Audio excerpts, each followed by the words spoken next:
भौतिक साधनामध्ये दुसरं साधन म्हणजे आलेख. आलेखामध्ये शिलालेख आहेत, स्तंभालेख आहेत, प्रशस्ती पत्र आहेत, ताम्रपट, दानपत्र इत्यादी आलेखांमध्ये या गोष्टींचा समावेश होतो. प्राचीन भारताच्या इतिहास लेखनाकरिता आलेख हे अत्यंत उपयुक्त साधन ठरले आहे. आलेख दगडांवर वा धातूंवर खोदलेले असल्यामुळे इतर साधनांमध्ये करता येण्यासारखी ढवळाढवळ आलेखात करता येणे शक्य नसते. कालनिश्चिती करण्यासाठी आणि वाङ्मय, कलाकौशल्य, नाणी वा इतर साधनांमुळे मिळालेल्या माहितीला पद्धतशीर रूप देण्यासाठी आलेखांचा उपयोग होतो. खडकावरील वा स्तंभावरील आलेख साम्राज्य मर्यादा स्पष्ट करतात. आलेखात उपयोगात आणलेल्या भाषेवरून तत्कालीन लोकभाषा, धर्मकल्पना, सामाजिक व आर्थिक स्थिती याची कल्पना येते. भारतीय आलेखांची सुरुवात सम्राट अशोकांच्या राजआज्ञांपासून होते. सिंधू पलीकडील प्रदेशापासून म्हैसूर विभागापर्यंत आढळून येणारे त्यांचे शिलालेख व स्तंभालेख त्यांची साम्राज्य मर्यादा व त्यांची थोर चरित्र व्यक्त करतात. अशा प्रकारे आलेख जे आहेत दगडावर कोरलेले आहेत, स्तंभावर कोरलेले आहेत, खडकावर कोरलेले आहेत आणि ह्या आलेखांवरून जे वाङ्मयामध्ये काही गोष्टी सांगितलेल्या आहेत त्याची विश्वासार्हता स्पष्ट होण्यासाठी आपल्याला आलेखांची मदतच होताना पाहायला मिळते. आता सम्राट अशोकाचे आलेख आपण पाहतो की भारतभर वेगवेगळ्या ठिकाणी आढळून आलेली आहेत आणि या आलेखावरून त्या कालखंडामधील सामाजिक, राजकीय, आर्थिक, धार्मिक स्थिती माहीत होण्यास मदतच होताना आपल्याला पाहायला मिळते.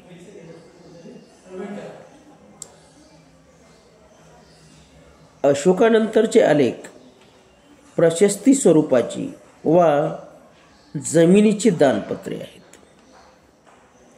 प्रशस्ती स्वरूपाचे सर्वोत्तम उदाहरण असलेला सम्राट समुद्रगुप्ताचा अलाहाबादचा स्तंभालेख त्याच्या सर्वांगीण चरित्राची माहिती देतो. एकट्या गिरनार येथील एका शिलेवर अशोक, मौर्य, रुद्रदामन आणि स्कंदगुप्त यांचे लेख येतात आणि मौर्य, शक आणि गुप्त या सम्राटांच्या 700 वर्षाच्या कालखंडाची नोंद होती.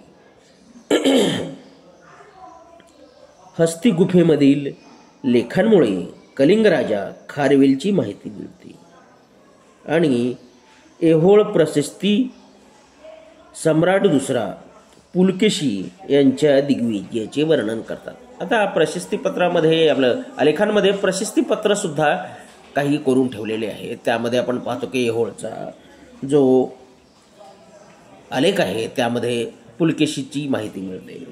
तर अलाहाबादचा जो आलेख आहे त्यामध्ये समुद्रगुप्ताची माहिती आपल्याला मिळताना आढळून येते. दानपत्राची सुरुवात प्रशस्तीने होते आणि ही प्रारंभची प्रशस्ती विशेषतः चोल काळातील दानपत्रे ऐतिहासिक माहिती पुरवण्यास उपयुक्त ठरली. रुद्रदामनच्या कन्हेरे येथील शिलालेखात रुद्रदामनने आपली मुलगी दक्षमित्रा पुलमाई सातकर्णीला दिल्याचा आलेख आहे. अशा प्रकारे काही या आलेखांमध्ये, दानपत्रांमध्ये विवाह संबंध एका राज्याचे दुसऱ्या राज्याचे कसे झाले त्याचाही उल्लेख आपल्याला पाहायला मिळतो. शकांशी वैवाहिक संबंध जोडून पुलमाईने आपला मुलूख वाचवण्याचा प्रयत्न केला. रुद्रदामनच्या गिरणा शिलालेखात असे म्हटले आहे की त्याने दक्षिणपथचा स्वामी सातकर्णीला कोणता तर पुलमाई 2 वेळा पराजित केले, परंतु निकटच्या संबंधामुळे त्याच्या राज्याचा विध्वंस केला नाही. म्हणजे अशा प्रकारे रोटीबेटी व्यवहार असल्यामुळे रुद्रदामनने सातकर्णी राजांचा पराभव करून सुद्धा त्यांचं राज्य हे विध्वंसित केलेलं नाही.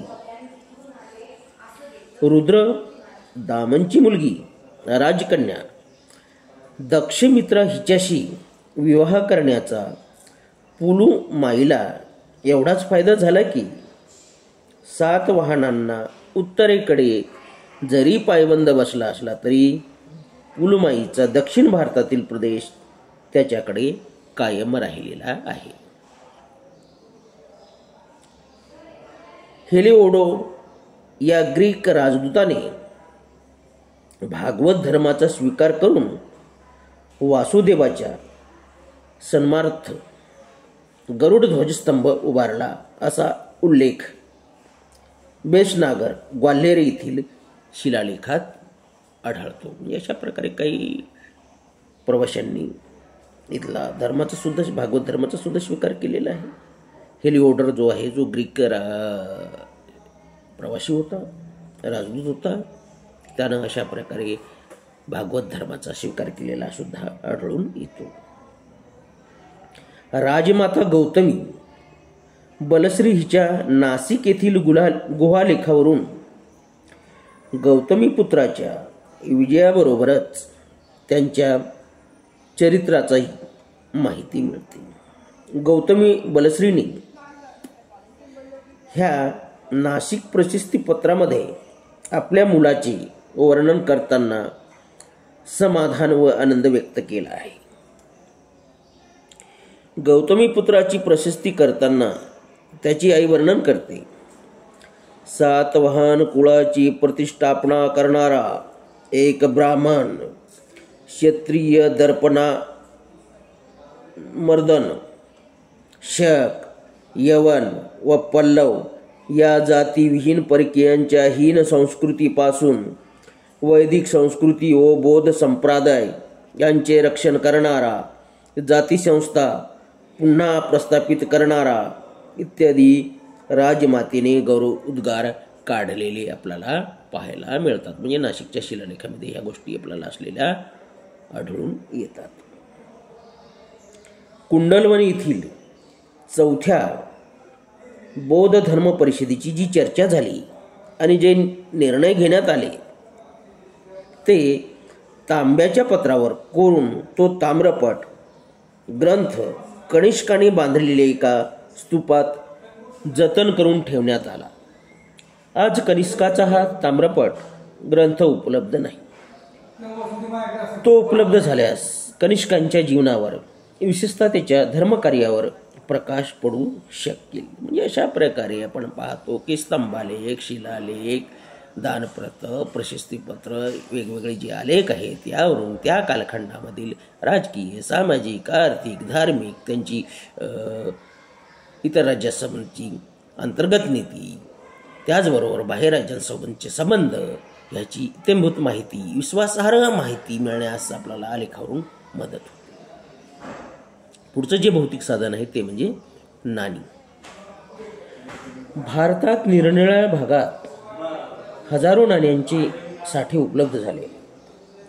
प्राचीन भारतीय नाण्यांवर आकृत्या, चिन्हे असत, पण कालनिर्देशक अशी कोणतीही माहिती नसे. धातूंच्या तुकड्यांवर ठसे मारून ही नाणी तयार करण्यात येत असत. भारतीय नाण्यांच्या रचनेत क्रांती घडून आली ती ग्रीक आक्रमणानंतर. कलात्मकदृष्ट्या सर्वोत्कृष्ट असलेल्या बॅक्ट्रियन ग्रीक राजाच्या सोने, चांदी, तांबी या धातूमधील सौंदर्यपूर्ण नाण्यांनी भारताच्या एका विभागात 200 वर्षे अस्तित्वात असलेल्या ग्रीक सत्तेची माहिती उपलब्ध करून दिली. ग्रीकांच्या तुलनेत कलात्मकदृष्ट्या हिणकस अशी पर्शियन राजांची नाणी ऐतिहासिकदृष्ट्या तितकीच मोलाची आहेत. कुशाणांचीही अगणित नाणी उपलब्ध आहेत. मालव, योग्येय व पांचाल देशांमधील राजांची माहिती तर केवळ त्यांच्या नाण्यांमुळेच होते. सातवाहनांची नाणी त्यांच्या पुराणातील माहितीस व त्यांच्या शिलालेखांना आधार देतात. गुप्त काळातील विविध नाणी सौंदर्य व कलापूर्णतेत प्रसिद्ध असून ती नाणी देशाची तत्कालीन विविध आर्थिक सुबत्ता व्यक्त करताना आढळतात. भारतात सापडलेल्या रोमन नाण्यांमुळे भारत आणि रोमन साम्राज्य यांच्यात प्राचीन काळात चालू असलेल्या व्यापारांचा भरभक्कम पुरावा हाती आला आहे. अशा प्रकारे आपण पाहतो की काही परदेशातील राजांची नाणी भारतामध्ये आली, भारताची नाणी तिथं गेलेली आहेत, ती ग्रीकांची नाणी इथं होती, इथली नाणी तिथं होती, वेगवेगळ्या सम्राटांची नाणी तिथं सापडलेली. ह्यावरून आपल्याला व्यापार उदीम जो आहे तो भारताबाहेर परदेशामध्ये कशा प्रकारे विकसित झालेला होता ह्याची माहिती होताना आढळून येते. कुशाण राजाच्या नाण्यांवर रोमचा प्रभाव जाणवतो. कुजुल कॅडफिसिसच्या कारकिर्दीत नाणी ही तांब्याची असून त्यावर बैल व बॅक्ट्रियन उंट यांचा छाप असे. विम कॅडफिससने रोमन सम्राटांच्या अनुकरणाने आपल्या साम्राज्यात सुवर्ण नाणी पाळण्यास सुरुवात केली. अशा प्रकारे विम कॅडफिसस याच्या कालखंडापासून सुवर्ण नाणी निर्माण होण्यास तिथं मदत झालेली आहे. त्याच्या नाण्यांवर एका बाजूने महेश्वर अशी अक्षरे व दुसऱ्या बाजूने शिवमुद्रा आणि शिवलिंग ह्यांच्या आकृती कोरलेल्या दिसतात. यावरून कुशाण सम्राट विम कॅडफिसस शिवभक्त होता हे स्पष्ट होते. म्हणजे नाण्यावर जे जे चित्र आहेत त्यावरून त्याचा जो संप्रदाय होता, त्यानं कोणत्या धर्माला राजश्रय दिला होता याबद्दलची त्या नाण्यांवरून माहिती मिळते. ईश, शाक्यमुनी, बुद्ध या भारतीय देवता, वात, बात, अयश, अग्नी, मिहीर, सूर्य या पार्शियन देवता, नन, बहराम व फार या सुमेरियन देवता, हेलिओ, सूर्य, सिलिन, चंद्र या ग्रीक देवता कनिष्कांच्या नाण्यांवर आढळून येतात. कनिष्कांच्या ह्या नाण्यांवरून 2 निष्कर्ष निघतात. एकतर त्याच्या विशाल साम्राज्यातील निरनिराळ्या प्रदेशात ह्या निरनिराळ्या देवतांची पूजा होत असावी, किंवा तो स्वतः धर्मसहिष्णू असल्यामुळं सर्व धर्मांच्या देवतांची चित्रे त्यांनी आपल्या नाण्यांवर कोरलेली असावीत. अशा प्रकारे ह्या नाण्यांवरून राजा कसा होता, धर्मसहिष्णू होता की नाही, किंवा तेथील जनतेचा धर्म किंवा त्या राज्यात राहणारी जनता कोणकोणत्या संप्रदायाची होती ह्याची नाण्यांवरून आपल्याला ओळख मिळते. हुविस्कासच्या नाण्यांवर ग्रीक, रोमन, पार्शियन देवतांबरोबरच विष्णू, स्कंद, महासेन, विशाख, गणेश, उमा आदी भारतीय देवता आढळतात. हुविस्काची सुवर्ण नाणी उत्कृष्ट असून त्यावर राजमुद्रा आढळते. कुशाणांचा शेवटचा प्रसिद्ध राजा वासुदेव यांचे नाव पूर्णपणे भारतीय आहे. वसुदेव शैव पंथी होता. त्याच्या नाण्यांवर नंदीसह शिवमुद्रा आढळते. वैदिक धर्माच्या बदललेल्या नव्या स्वरूपाने हिंदू धर्माने अल्पावधीतच परकीय कुशाणांवर भारतीय संस्कृतीचा प्रभाव पाडला आणि हिंदू धर्मातील सर्व पंथाचा 2 कुशाण सम्राटांनी स्वीकार केला. ह्या घटनेतून नव्या हिंदू धर्माचे महात्म्य व सर्व समावेशकता स्पष्ट होती.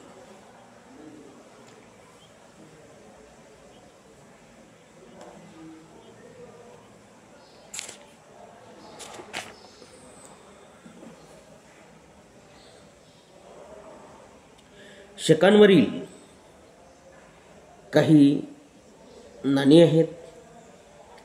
गौतमीपुत्राने नहपानच्या नाण्यांवर आपला शिक्का मारून शकांच्या पूर्वींच्या प्रदेशात ती प्रचारात ठेवली. नाशिक जिल्ह्यातील जोगलथंबी येथे नाण्यांचा ढिगच सापडला. यामध्ये एक शक महाक्षत्रप नहपानच्या चांदीच्या नाण्यांवर गौतमीपुत्राने पुन्हा स्वतःची राजमुद्रा उमटवलेली दिसून येते. यज्ञश्री सातकर्णीने शक क्षत्रपांना युद्धात पराभूत करून पश्चिम भारतातून शकांच्या सत्तेचे समूळ उच्चाटन करून जित प्रदेशातील जनतेसाठी शकांच्या नाण्याशी मिळती जुळती स्वतःची चांदीची नाणी पाडली असावीत असे दिसते. यज्ञश्रीच्या बडोदे भागातील नाण्यांवर जहाजाचे चित्र आढळते, तर त्याच्या सोपारा येथील नाण्यांवर त्याची राजमुद्रा आढळते. पश्चिम भारतात सापडणाऱ्या यज्ञश्रीच्या नाण्यांहून नाण्याच्या दुसऱ्या बाजूस आढळणारी उगवत्या सूर्याची मुद्रा ही पश्चिमेकडील शक-क्षत्रिपाची वैशिष्ट्य होती. याचा अर्थ यज्ञश्रीने पश्चिम भारतातून शक सत्तेचे समूळ उच्चाटन केले होते व केवळ जनतेच्या सोयीसाठी शक क्षत्रपाच्या नाण्याशी मिळती जुळती स्वतःची राजमुद्रा असलेली नाणी पाडली. केवळ अज्ञानापोटी, अंधविश्वासापोटी किंबहुना संकुचित क्षुद्र स्वार्थापोटी गुप्तधन म्हणून हाती लागलेल्या ऐतिहासिक दृष्ट्या अत्यंत महत्त्व असलेल्या अमूल्य नाण्यांच्या सोन्याच्या मोहरांचा हंडा दडवणारे, गडप करणारे, नाणी वितळून सोने मिळवणारे आपले तथाकथित अभागी बांधव किती प्रचंड प्रमाणावर इतिहासद्रोह, राष्ट्रद्रोह करतात याची त्यांना काडीची कल्पना नसते. खरे तर त्यांना त्यांची सोयसुतक नसते. अशा प्रकारे नाण्यांवरून ह्या खूप साऱ्या बाबीची माहिती होताना आपल्याला पाहायला मिळते.